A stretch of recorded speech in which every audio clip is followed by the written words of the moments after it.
Oi, muito bom dia para você. O Record News Rural está no ar. Agricultores do município de Igaraçu, na região metropolitana do Recife, apostaram no cultivo de pitaia. A fruta, que é bastante rica em nutrientes, teve bom desenvolvimento na região. A pitaia é originária da América Central e do México, mais especificamente das regiões tropicais e subtropicais. A fruta é da família Cactaceae e é típica de regiões de clima quente. A estrutura lembra o famoso mandacaru visto nas regiões do Agreste. E não é à toa, pois ambos pertencem à mesma família. No Brasil, o cultivo da pitaia começou na década de 90, com a produção concentrada no estado de São Paulo. Porém, esta propriedade concentra a sua produção no litoral de Igaraçu. Leonardo iniciou o plantio há 2 anos. A variedade cultivada é a Boreal Red. Um dia eu estava mexendo na internet e eu vi um pé de pitaia que era bem interessante, bem carregadinho, vermelhinho, de que beleza, e tinha uns benefícios para a saúde. Como eu também tenho um colesterol alto, né? Aí disse que também serviria assim para reduzir. Eu digo, legal. Aí eu fui na Ceasa e vi aquele fruto, comprei, provei, achei interessante. Eu digo, eu vou comprar uma mudinha. Aí a gente começamos com 250 mudas, mourões, né? Aí deu certo. São cerca de 1.000 mourões destinados ao cultivo da pitaia em aproximadamente 1,5 hectares. Eles fazem a colheita do fruto a cada 15 dias e conseguem aproveitar de 250 a 300 quilos da fruta. Quais são as condições ideais para o cultivo da pitaia? Sol. Um solo pode ser fraco, mas se você cultivar com bastante esterco, palhada seca, água, perfeito. Devido ao crescimento da planta, Leonardo desenvolveu uma estrutura para que a planta fique firme e consiga dar os frutos. Madeira de sabiá, que ela é resistente, pneu de moto e ferro de 3/8 a gente usamos aqui. A colheita pode ser feita poucos meses após o plantio. Em média de 8 meses já começa a botar os primeiros frutos. Os sinais que demonstram que o fruto está pronto para ser colhido são visíveis. É muito fácil, porque ela verde já tem a cor verde, né? Aí quando ela começa a vermelhar, pronto, já está no ponto. O plantio da muda exige cuidado e atenção. Leonardo demonstra como deve ser feito para garantir o sucesso na colheita. Tirei essa muda aqui, você tem que tirar ela com 30 centímetros. Aqui eu tirei um pouco maior só para mostrar para vocês. Aqui tá essa parte lenhosa, tá vendo? Aí eu não posso afundar mais do que isso aqui quando eu for plantar, porque essa parte aqui é a parte que vai soltar a raiz, aí é mais seguro para a muda. Não precisa afundar, só encostou lá, escondeu aquela parte lenhosa, encostou aqui na estaquinha, passa um cordãozinho, aí ela vai subir igual essa aqui. Todo o processo de venda e marketing fica com o Marcos, que é filho do Leonardo. A gente estima dobrar a quantidade que a gente produziu no último ano, porque ela chegou na idade, né, que começa a produzir bastante, que é com 2 anos. Tá? Então a gente estima dobrar a nossa meta. Apesar de ser uma cultura de fácil manejo, é preciso investir para garantir o retorno ao final de cada safra. Para iniciar hoje no cultivo da pitaia, você tem que ter pelo menos ali os R$90 para levantar um mourão como esse aqui, tá? Assim, pode parecer um valor um pouco alto, mas com certeza o retorno é satisfatório.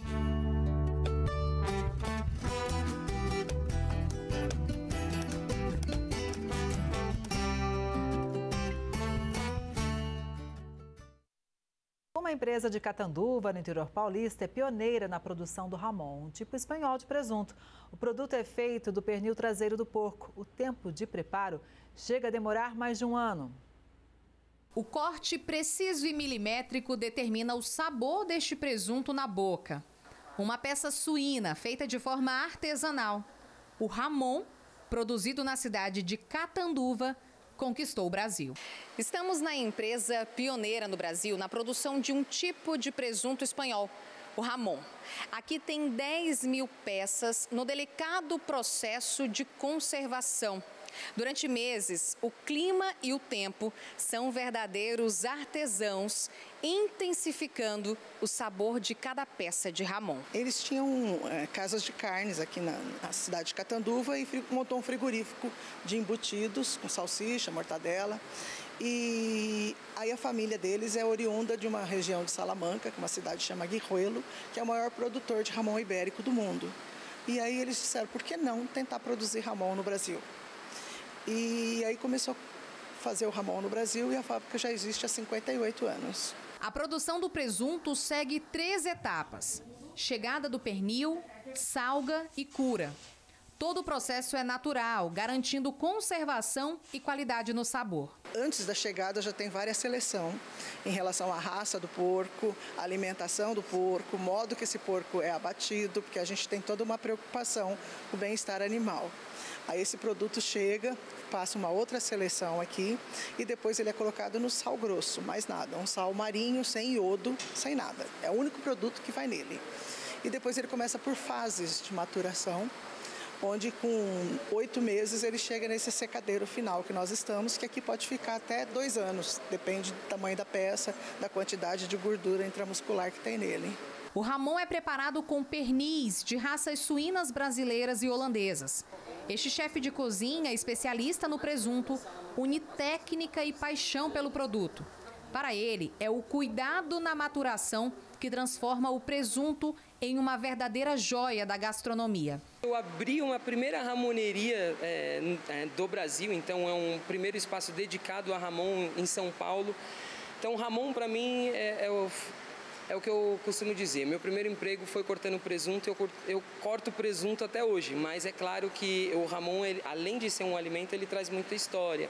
Então em 2014, quando eu fui fazer um curso na Espanha, foi a minha primeira viagem internacional, foi a minha primeira viagem de avião. Então o Ramon para mim é muito mais do que um alimento, ele traz uma história, ele traz emoção. O processo de cura pode levar de 24 a 30 meses. Cada peça pesa entre 6 e 8 quilos. Após esse período, o Ramon está pronto para ser cortado. E essa etapa é um ritual. O presunto é apoiado em um suporte especial, a ramoneira. O corte é feito à mão, com uma faca estreita, longa e extremamente afiada. O Ramon é muito versátil, você pode usar ele em receitas, pode usar ele em base de caldo, pode fazer risoto, pode fazer bolinho. Mas eu gosto de comer Ramon com um pãozinho tostado, passa um tomatinho, rala um tomatinho no próprio pão com um pouquinho de sal, azeite e aí umas fatias de Ramon em cima. Para mim é o melhor jeito de comer Ramon. A cor rosa púrpura e o aroma intenso são um convite à degustação. Honrando as origens espanholas, o corte tradicional embeleza o prato. A gordura se espalha de forma uniforme, garantindo maciez ao produto. Quanto mais marmoreio e estes cristais, mais sabor a fatia tem. Com baixo teor calórico e um sabor inconfundível, o Ramon do Noroeste Paulista já está presente em mesas de todo o Brasil. O brasileiro está acordando um pouco para a qualidade de alimento, para a qualidade do que ele está comendo.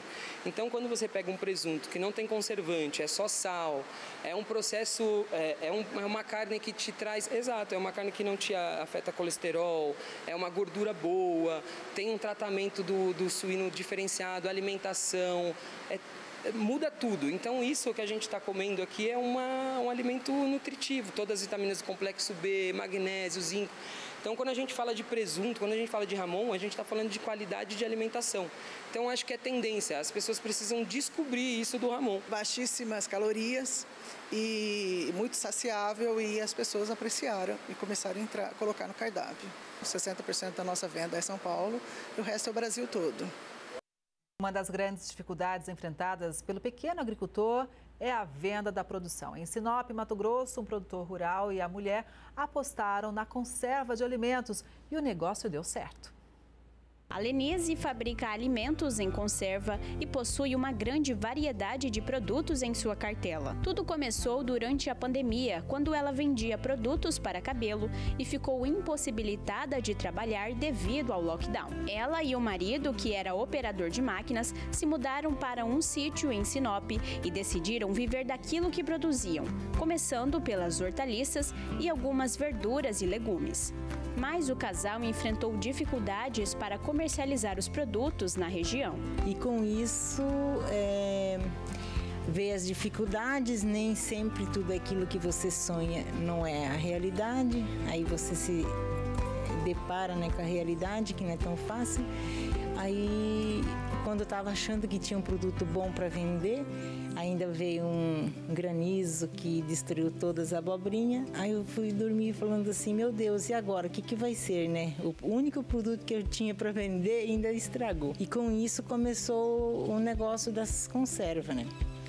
Aí comecei a fazer, meu filho gostou. Aí ele começou a oferecer para os amigos deles aqui em Sinop. E com isso a gente conseguiu a vender esse produto. E daí eu comecei a fazer as feiras, e dali por diante começou o negócio. As conservas da dona Lenise fizeram muito sucesso e cada vez mais ela foi ampliando a sua produção. O mais impressionante é que cada um dos vidros que sai para venda é preparado por ela e todo o trabalho é feito manualmente. Hoje o carro-chefe da casa é a conserva de quiabos, uma ideia que surgiu a partir de um curso que o marido de Lenise fez sobre o cultivo do alimento. A produção possui certificado de alimento orgânico e quem fica responsável pelo plantio e manejo é o Arquimedes, o marido de Lenise. Ele iniciou o processo produtivo apenas para formular uma renda extra para a família, mas as vendas da esposa cresceram tanto que se tornaram a principal fonte de renda. A primeira coisa é a fabricação dos nossos inseticidas, pesticida, fungicida, adubos, os adubos, adubação, essas coisas, né? Só que como nós na época não tinha muita experiência em venda, nós perdíamos muito produto na roça. E daí, como a minha esposa começou a mexer com as conservas, aí foi onde deu certo, né? Hoje os produtos são vendidos para Sorriso, Lucas do Rio Verde e Cuiabá, além de quitandas e consumidores finais dentro de Sinop. Para o produtor, o alimento orgânico faz toda a diferença no paladar dos clientes. E é bom o retorno também, que a gente escuta do pessoal, fala bem das conservas, fala bem do produto, que o produto orgânico, além dele dar textura e sabor, é um produto muito diferenciado. E agora vamos então aproveitar essa delícia, né? Experimentar a conserva do quiabo. Vamos ver se é gostoso mesmo, hein?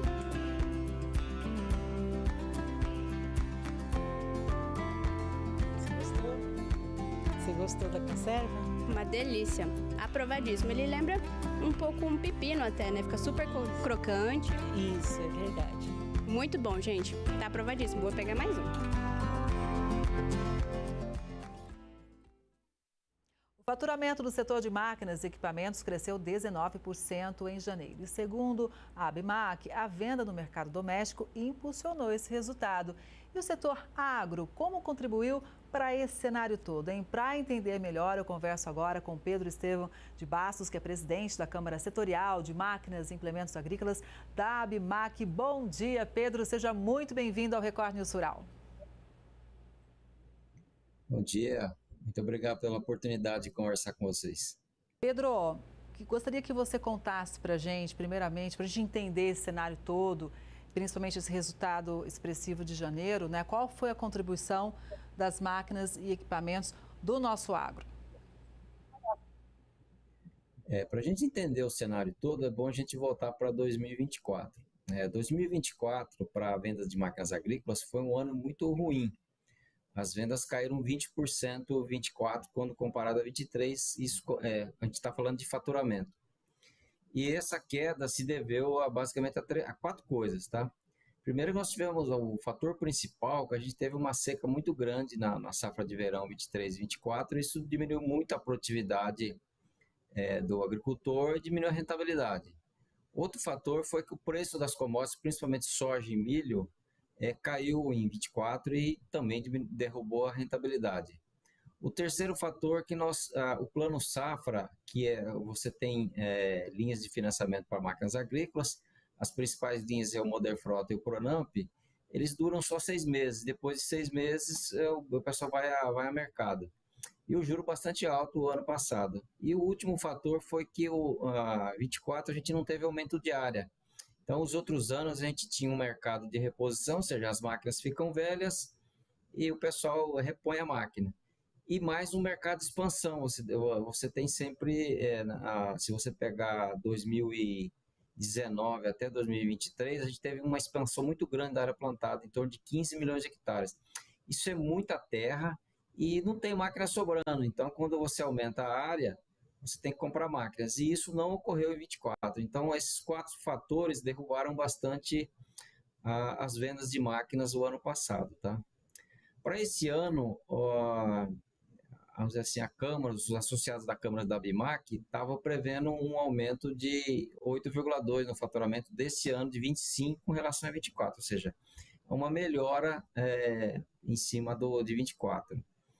E isso se deve também a alguns fatores. Primeiro que esse ano nós não temos problemas climáticos, nós temos problemas pontuais no Rio Grande do Sul e no Sul, deu seca lá. Mas o resto do país você está tendo uma safra muito boa. Então, isso significa que o agricultor vai ter rentabilidade boa e pode voltar a comprar. Um outro fator foi que o preço das commodities, principalmente soja e milho, está um pouco em relação a também faz rentabilidade melhor. Então, a gente teria esse ano, a gente tem um ano, sob o ponto de vista do agricultor, da agricultura, nós estamos um ano normal, porque você tem soja e milho normal, você tem cana, preços normais, algodão, preços normais, café e laranja, preços muito bons, hortaliças e as outras culturas, está normal.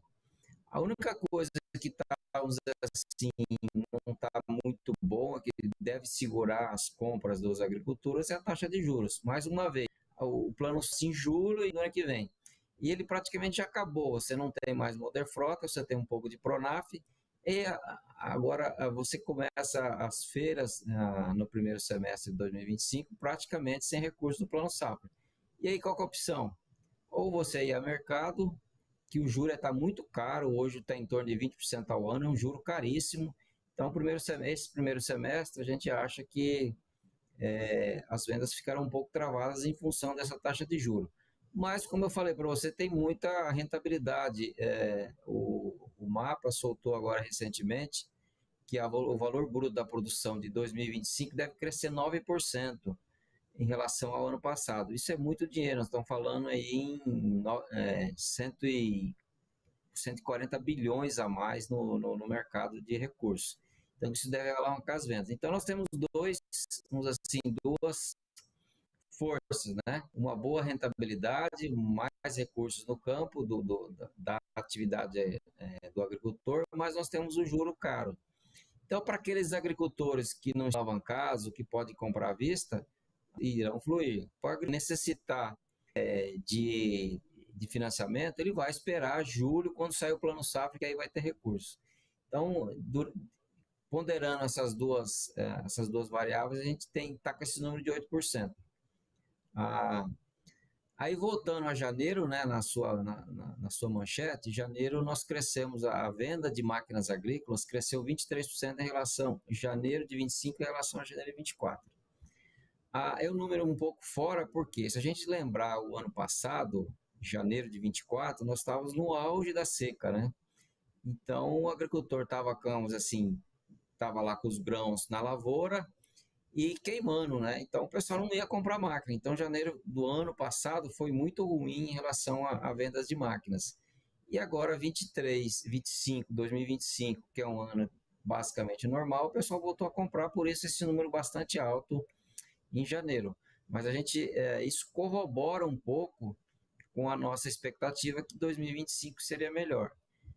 E corrobora também o seguinte, a gente teve, a partir de novembro e dezembro, quando novembro de 24 comparado a novembro de 23, dezembro de 24 quando a novembro de 25, nós tivemos vendas maiores. E janeiro também uma venda um pouco melhor.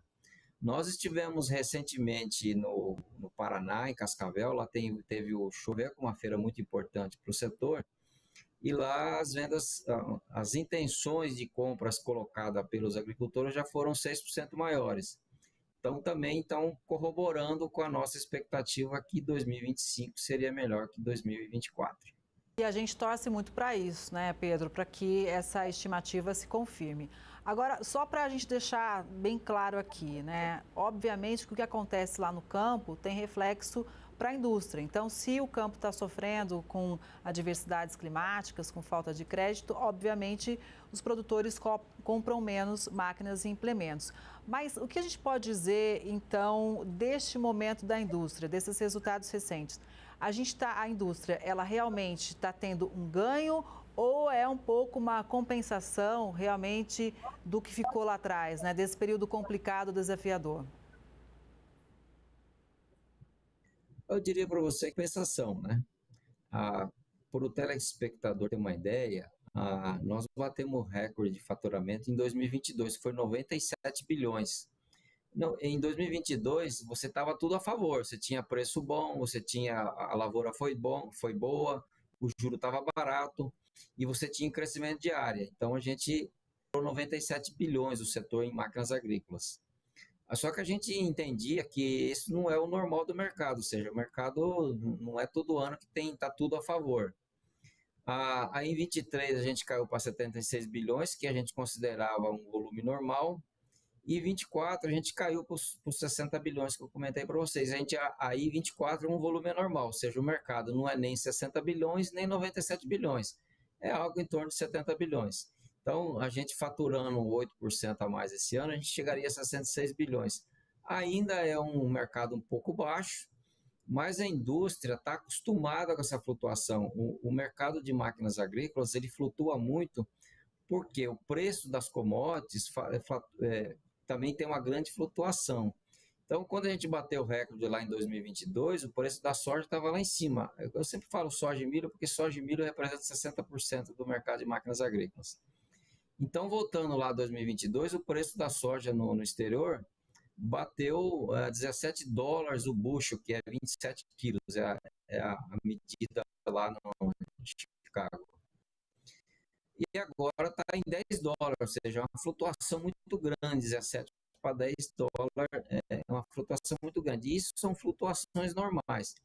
Então, a indústria está acostumada com essas grandes variações. Pedro, e a indústria também, no médio prazo, a gente está muito otimista com o cenário do agronegócio. Sim, a gente assim, fica sempre na torcida, né? Tanto pelos produtores quanto para a indústria, todo mundo da mesma cadeia e a gente fica na torcida por bons resultados. Eu ia comentar com você comentou há pouco sobre a questão das feiras, né? E quando a gente vai nas feiras, adora ficar observando o que acontece nos estandes, né? E os produtores vão, olham as máquinas, ficam ali circulando, conversam com os vendedores, né? Existe um namoro ali na feira, né?